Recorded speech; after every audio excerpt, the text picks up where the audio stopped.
Buenas, mi nombre es Eddie Rodríguez y soy estudiante de la Universidad Autónoma de Santo Domingo. Y en esta presentación para la asignatura de Organización y Arquitectura del Computador, con la docente Lilian Torres, voy a presentar varios temas importantes para lo que es la arquitectura del computador moderno. Lo primero voy a hablar acerca es sobre la importancia del microprocesador en la arquitectura de la computadora actualmente. Y lo primero que quiero resaltar es que el microprocesador es un componente electrónico sumamente importante en una computadora, ya que este es el equivalente al cerebro humano para una computadora.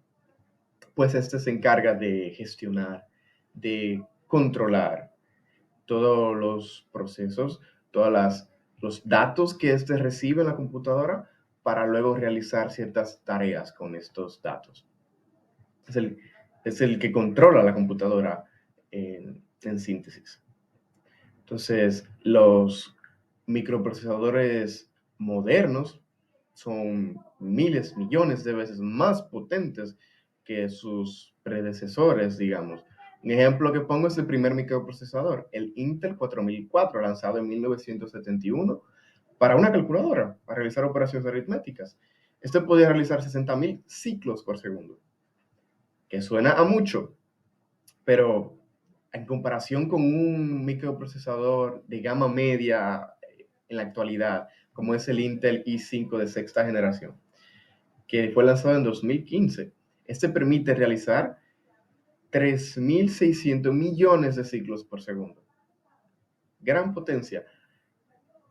¿Y esto a qué se debe? Esto se debe a que a medida que las otras tecnologías van avanzando, los microprocesadores tienen que estar en la vanguardia, tienen que estar a la altura para gestionar todas esas tareas que demandan de una gran capacidad, de una gran potencia.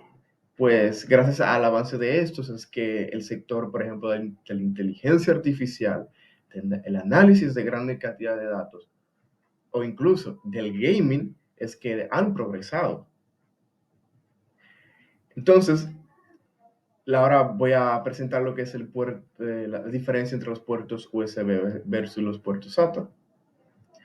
A grandes rasgos, la principal diferencia es que los puertos USB intentan normalizar la conexión de los periféricos con el computador, con la placa base, sin tener que agregar algún puerto que sea totalmente diferente para cada uno. Imagínense tener que conectar un mouse, un teclado, una bocina y que cada uno necesite un puerto específico. No daría la placa base contando con todos los otros periféricos que existen. Por otro lado, los puertos SATA son los que conectan las unidades de almacenamiento a la placa base, ya sea pues si hablamos de una SSD, de un disco duro, de discos ópticos como DVDs o Blu-rays. Estos también se diferencian en su velocidad de transferencia de datos. Los USB, como podemos ver a la izquierda, desde el USB 1.0 hasta el 4.0, el USB 1.0 permite una transferencia de 1.5 megabits por segundo, lo cual no es nada, en comparación con el claro. Y ya el 4.0, el que fue lanzado en el 2021, permite una transferencia de 40 gigabits por segundo. No hay comparación. Y ya, por ejemplo, la velocidad de los puertos SATA, eso tienen tres versiones, podría decir, que la SATA 1.5 o la SATA 1, que permite una transferencia de 1.5 gigabits por segundo, la SATA 3.0, la SATA 2, que permite una transferencia de 3 gigabits por segundo, y la SATA 6.0, que permite una transferencia de 6 gigabits por segundo. Ahora bien, voy a hablar acerca de las diferencias de la BIOS y la UEFI. Lo primero que hay que tener en cuenta es que ambos son un tipo de firmware. ¿Y qué es el firmware? Eso es, digamos, un pedazo de código que se ejecuta cuando arranca la computadora para verificar que todo esté en orden. Por eso, me gustaría compartir una síntesis de cómo funciona la computadora, qué pasa cuando se enciende. presionamos el botón de encendido, pasa la corriente a los distintos componentes, la CPU se inicia y este se encarga de cargar las instrucciones que están en un chip donde está el firmware en la placa base y comienza a ejecutar las instrucciones conocidas como POST, que el POST es el que inicia el hardware restante y detecta los periféricos que están conectados, los otros dispositivos que estén conectados y que estos estén en buen estado, que todo esté en orden. Y ya que todo está en orden, no hay ningún problema, el firmware recorre los dispositivos de almacenamiento hasta que encuentra lo que se conoce como el cargador de arranque, es decir, un gestor de arranque, y le pasa el control a este para que inicie el sistema operativo. Ahora bien, sus diferencias. Lo primero, la BIOS tiene una interfaz simple, ya que esa es más antigua que la UEFI, y permite el movimiento solo con el teclado, ya que ese se ejecuta en modo de 16 bits. Y por último, este solo admite un tamaño de disco de almacenamiento de 2.2 terabytes.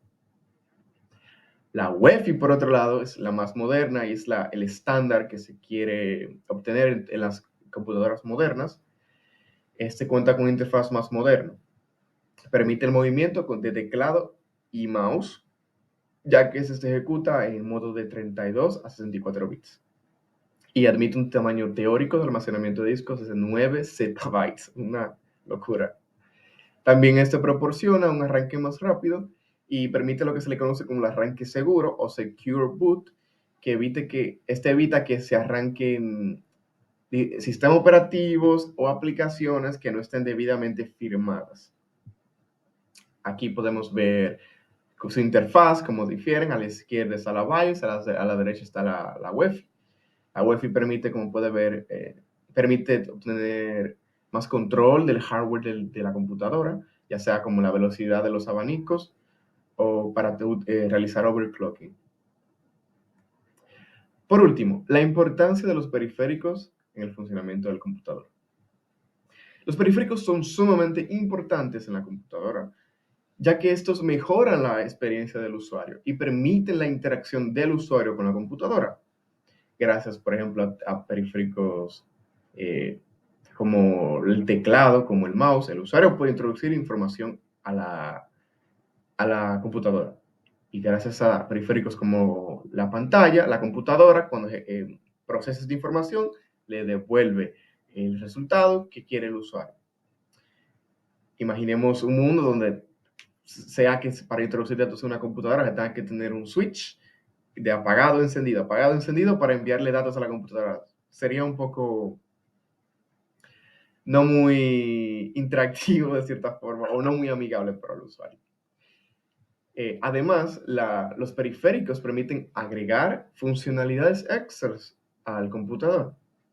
Por ejemplo, en el caso de una laptop que no cuente con una tarjeta de red, que no cuente con ese puerto RJ45 para conectar el cable Ethernet. Existe un periférico que se le conoce como un adaptador de red que se conecta al puerto USB y este permite tener una conexión con cable Ethernet y así la computadora se pueda conectar directamente a la red con el cable Ethernet. Bueno, eso ha sido todo por mi parte, espero que les haya gustado y muchas gracias por su atención.